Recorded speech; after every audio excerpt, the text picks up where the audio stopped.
Chandpur general হাসপাতাল প্রতিদিনই ভর্তি হচ্ছে নতুন নতুন ডেঙ্গু রোগী। একই অবস্থা ফরিদগঞ্জ, কচুয়া, হাজীগঞ্জ, মতলব ও হাইমচর উপজেলা স্বাস্থ্য কমপ্লেক্সেও।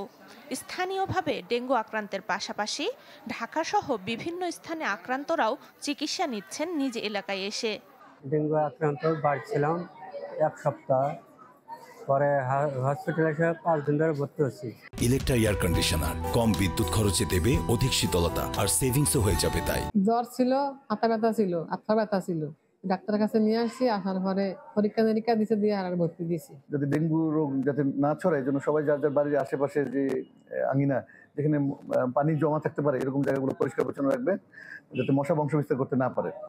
ডেঙ্গু প্রতিরোধে মশা নিধনে ওষুধ স্প্রে ও সচেতনতামূলক প্রচারণা চালাচ্ছে পৌর কর্তৃপক্ষ ও উপজেলা প্রশাসন।